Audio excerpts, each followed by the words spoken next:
എൻ്റെ പേര് അന്ന. ഞാൻ നോർത്ത് പറവൂർ PWD ബ്രിഡ്ജസ് സെക്ഷനിൽ അസിസ്റ്റന്റ് എഞ്ചിനീയർ ആയിട്ട് വർക്ക് ചെയ്യാണ്. ഞാൻ 2016 ബിടെക് പാസ് ഔട്ട് ആവുന്നത്. അപ്പൊ ആ സമയത്ത് തന്നെ എനിക്കൊരു ഗവൺമെന്റ് ജോലി വേണം എന്നുള്ളതായിരുന്നു ആഗ്രഹം. അപ്പൊ അങ്ങനെ ഞാനൊരു 3 മാസത്തെ കോഴ്സിന് ഒരു ഇൻസ്റ്റിറ്റ്യൂട്ടിൽ ചേർന്നു. അപ്പൊ ആ സമയത്ത് തന്നെ എനിക്ക് എക്സാമുകളൊന്നും ഉണ്ടായിരുന്നില്ല. അതുകൊണ്ട് തന്നെ കാര്യമായിട്ട് അങ്ങനെ പഠിക്കുകയോ അങ്ങനെയൊന്നും ഉണ്ടായിരുന്നില്ല. പിന്നീട് 1-2 വേക്കൻസി ഉള്ള എക്സാമുകളൊക്കെയാണ് ഉണ്ടായിരുന്നത്. അപ്പൊ അതിലെനിക്ക് നന്നായിട്ട് അങ്ങനെ സ്കോർ ചെയ്യാനും പറ്റിയില്ല. പിന്നെ ഞാൻ തൃശ്ശൂർ കോർപ്പറേഷനിൽ അപ്രന്റീസ്ഷിപ്പ് ചെയ്തുകൊണ്ടിരിക്കുന്ന സമയത്താണ് അവിടെ ജോലി ചെയ്യുന്ന ഒരുപാട് പേര് ഈ ഹോളിമാതയിലാണ് പഠിച്ചിരുന്നത്. അപ്പോ അന്നാണ് എനിക്ക് ഇങ്ങനെ ഇത്ര അടുത്ത് ഇങ്ങനെ ഒരു ഇൻസ്റ്റിറ്റ്യൂട്ട് ഉള്ള കാര്യം ഞാൻ അറിയുന്നത്. അപ്പോ ഞാൻ വിചാരിച്ചു അവിടെ ജോയിൻ ചെയ്യാമെന്ന് വിചാരിച്ച് സാറിനെ വിളിച്ചു. അപ്പൊ സാറിനെ വിളിച്ചപ്പോ സാറ് പറഞ്ഞൊരു കാര്യം എന്ന് പറയുന്നത്, നിങ്ങൾ 2 വർഷം പഠിക്കാൻ തീരുമാനിച്ചിട്ട് ഇങ്ങോട്ട് വന്നാൽ മതി, അല്ലെങ്കിൽ നിങ്ങൾ ജോയിൻ ചെയ്യണ്ടെന്നുള്ള രീതിയിൽ തന്നെ പറഞ്ഞു. അങ്ങനെ ഞാൻ അവിടെ അന്ന് ആ സമയത്ത് സൺഡേ ബാച്ച് ഉണ്ടായിരുന്നു. അന്ന് എക്സാമുകളൊന്നും ഇല്ലാത്തതുകൊണ്ട് തന്നെ സൺഡേ ബാച്ചേ ഉണ്ടായിരുന്നുള്ളൂ. അപ്പോ ഞാൻ സൺഡേ ബാച്ചിൽ ജോയിൻ ചെയ്തു. അങ്ങനെ സൺഡേ ബാച്ചിൽ പഠിച്ചുകൊണ്ടിരിക്കുന്ന സമയത്ത് അത്യാവശ്യം ബൾക്ക് വേക്കൻസി ഉള്ള 3rd ഗ്രേഡിന്റെ നോട്ടിഫിക്കേഷൻ വന്നു. അപ്പൊ ആ സമയത്ത് സാറ് ഡെയിലി ബാച്ച് തുടങ്ങി. അപ്പോ ഞാൻ ഡെയിലി ബാച്ചിലും ജോയിൻ ചെയ്തു. അപ്പൊ അന്ന് മെയിനായിട്ട് ക്ലാസ് എടുത്തോണ്ടിരുന്നത് നമ്മുടെ അഞ്ജു മിസ് ആയിരുന്നു. പിന്നെ ഫ്ലൂയിഡ് മെക്കാനിക്സ് എടുത്തിരുന്നത് നമ്മുടെ ആര്യ മിസ്. അപ്പൊ അവരുടെ നോട്ട്സ് ഒക്കെ എങ്ങനെയാന്ന് വെച്ചിട്ടുണ്ടെങ്കിൽ അത്രയും പക്കയായിട്ടുള്ള നോട്ട്സ് ആയിരുന്നു. ഒരുപാട് ബുക്സ് ഒക്കെ റെഫർ ചെയ്തിട്ട് നമുക്ക് തരുന്ന നോട്ട്സ് ആയിരുന്നു. അതുകൊണ്ട് തന്നെ ഞങ്ങൾക്ക് ലോഡ് ഒരുപാട് കുറവായിരുന്നു. അപ്പൊ ഒരു 2019 ജൂലൈ ഓഗസ്റ്റ് ഒക്കെ വരെ ഇങ്ങനെ പതുക്കെ മീൻസ് ക്വസ്റ്റ്യൻ പേപ്പറും ആ നോട്ട്സ് ഒക്കെ വെച്ചുകൊണ്ട് തന്നെ പതുക്കെ പഠിച്ചുകൊണ്ടിരുന്നു. പിന്നെ ജൂലൈ ഓഗസ്റ്റ് മാസത്തിലായിരുന്നു ഞങ്ങൾക്ക് എക്സാമുകളുടെ ഒക്കെ കലണ്ടർ വരുന്നത്. അപ്പൊ 2019 നവംബർ ഡിസംബറിലൊക്കെ ആയിരുന്നു ഓവർസിയർ എക്സാംസ് ഒക്കെ ഉണ്ടായിരുന്നത്.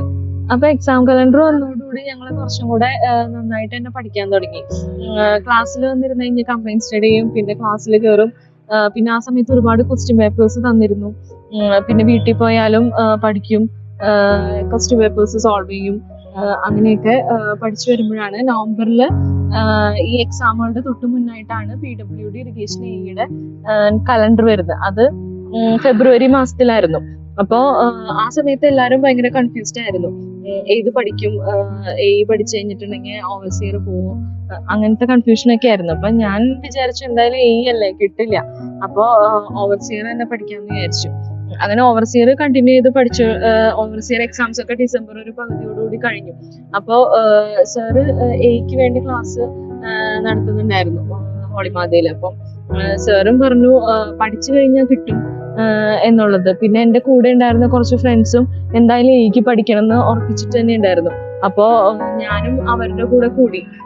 അങ്ങനെ ഫെബ്രുവരി മാസത്തില് 6-ാം തീയതി ആയിരുന്നു PWD എക്സാം. അത് അത്യാവശ്യം നല്ലൊരു ടഫായിട്ടുള്ള തന്നെ ഒരു എക്സാം ആയിരുന്നു.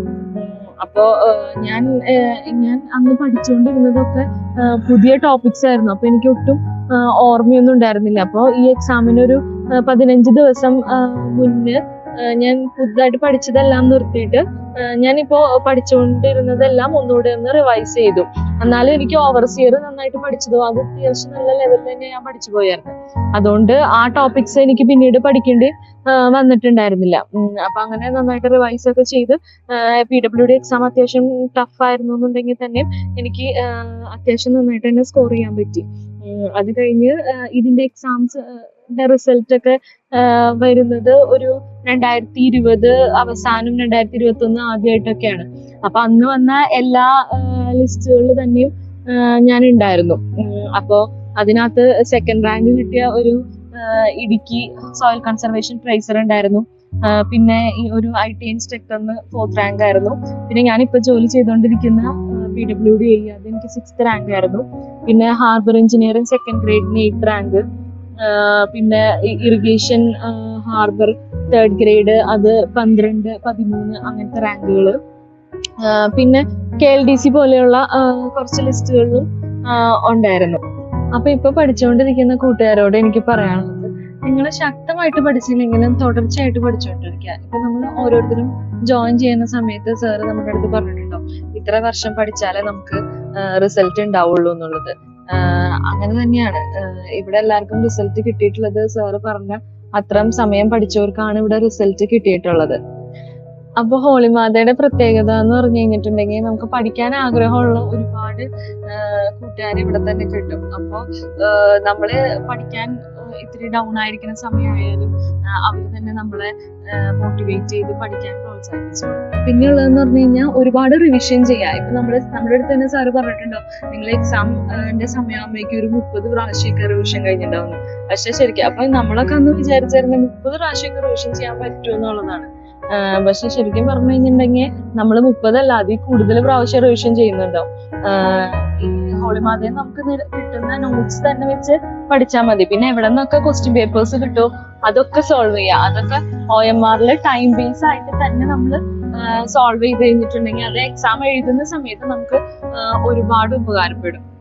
പിന്നെ അതുപോലെ തന്നെ ടെൻഷന്റെ കാര്യം സാറ് പറയുന്ന പോലെ തന്നെ നമുക്ക് ടെൻഷൻ ഉണ്ടെങ്കിൽ ഒരു 10 മാർക്ക് കുറയാന്നല്ലാണ്ട് 1 മാർക്ക് പോലും നമുക്ക് കൂടുതൽ കിട്ടാൻ പോകുന്നില്ല.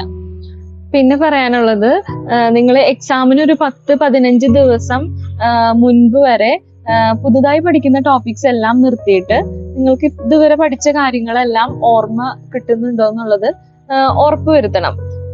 പിന്നെ സാറ് പറയുന്ന ആ ട്രാക്കിൽ കൂടെ തന്നെ പഠിച്ച് പോയാൽ മതി. അപ്പോൾ ഇനി വരാൻ പോകുന്ന എക്സാമുകൾക്ക് എല്ലാവർക്കും ഓൾ ദി ബെസ്റ്റ്.